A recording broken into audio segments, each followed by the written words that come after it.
Hey, salut tout le monde! Dans cette vidéo, notre objectif sera de déterminer la valeur de cette limite. Donc c'est la limite quand n tend vers plus l'infini de 1 plus 1 sur n à la puissance n. Et bon, au premier abord, on pourrait se dire que ça fait 1, simplement parce qu'on se retrouverait avec du 1 plus 1 sur infini, donc 1 plus 0, donc on se retrouve avec du 1 puissance n, et cetera. Sauf que 1 puissance infini, c'est une forme indéterminée. Oui, parce que on a des limites, donc ça fait pas forcément 1, ça fait un truc proche de 1. Voilà. Et donc on va essayer de trouver la valeur de ça. Donc déjà, la limite, on va l'appeler y. Voilà. Ensuite, ici, ce qui nous gêne, c'est clairement l'exposant. Pour s'en débarrasser, on va prendre le logarithme naturel de y. Voilà. Donc on change pas l'égalité vu qu'on le fait des deux côtés. Donc de la limite quand n tend vers plus l'infini. Le logarithme naturel, on peut le passer juste devant la limite. Comme ça, c'est beaucoup plus pratique. Donc ln de notre fonction originale, donc ça. Et le puissance n, on peut le passer devant le ln, par propriété du logarithme. Voilà. Ici, ce qui serait bien, c'est qu'on écrive ça de manière un peu différente. En fait, on va mettre tout ça sur la même fraction. Donc on a donc la limite quand n tend vers plus l'infini de ln de 1 plus 1 sur n. Et tout ça, on va diviser par 1 sur n. Alors déjà, il faut bien vérifier que ça fait la même chose. Si on multiplie par n en haut et en bas, voilà, on se retrouve bien avec 1 en bas. Et là, on se retrouve bien avec ln de 1 plus n fois n. Et donc, ça fait bien la même chose. Et bien ici, l'écrire comme ça nous permet de faire un changement de variable simple, qui est tout simplement 1 sur n est égal à t. Vous allez comprendre l'intérêt de ce changement de variable juste après. Donc on a donc que ln de y, c'est simplement égal à la limite. Cette fois, on n'a plus n, mais t. Tend vers... Alors attention, ici, ça fait pas plus l'infini. C'est que 1 sur n, ça fait t.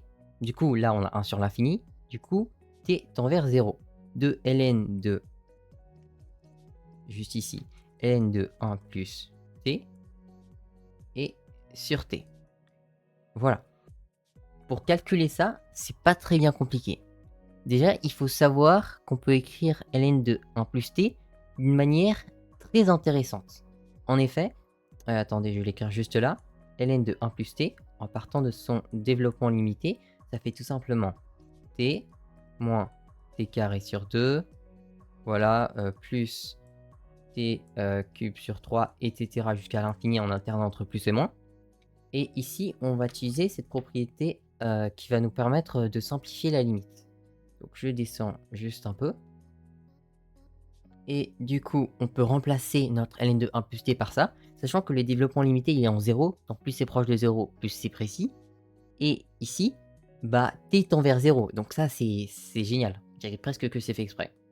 Donc la limite quand t tend vers 0, je vais recopier notre truc et je vais mettre le t en jaune, t moins t carré sur 2, plus t carré sur 3, t cube sur 3, pardon. En soi, on pourrait juste mettre le premier terme, hein, mais bon, c'est comme ça, c'est un peu plus précis, vous allez comprendre. Donc du coup, ah oui, ça, pardon, ça va plus, etc. Enfin, plus, ça peut être à moins, enfin, vous avez compris. Et donc, c'est égal à la limite quand t tend vers 0, de...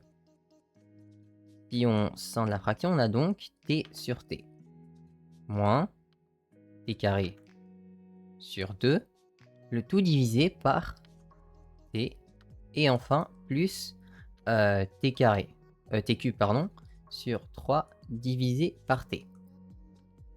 Voilà, et à chaque fois, on se retrouve avec un truc comme ça. Et ici, bah, le premier terme, ça vaut tout simplement 1. Ça vaut 1. Ça, divisé par une fraction, c'est multiplié par l'inverse. L'inverse de t, c'est tout simplement t sur 1. Donc du coup, c'est tout simplement 1 sur t. Donc ça se retrouverait à faire moins t fois t sur le 2, on le garde, fois, pardon, t. Et ici, on se trouve avec les t qui s'annulent, on se trouve avec moins t sur 2. Quand t tend vers 0, donc ça, le truc juste là, hop, ça fait 0. Et en fait, on peut faire exactement le même principe pour l'autre terme. Du coup, on se retrouve avec t au carré fois t sur 2 sur 3 pardon, fois t. On annule encore les t et on se retrouve avec 0 encore une fois. Et en fait, si on continue avec l'infini, il y a toujours des t qui vont s'annuler.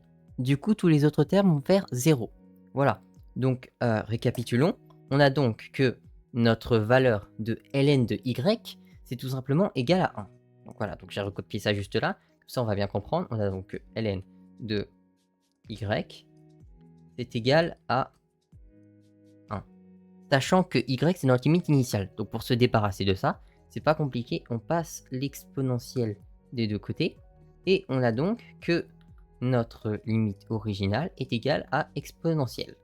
Alors, en soi, c'est pas une preuve étant donné que c'est littéralement l'une des définitions de l'exponentielle. Mais c'est juste pour que vous compreniez que cette limite n'est pas égale à 1. Voilà. Donc ça, c'est une petite parenthèse intéressante. Donc merci d'avoir regardé la vidéo et au revoir.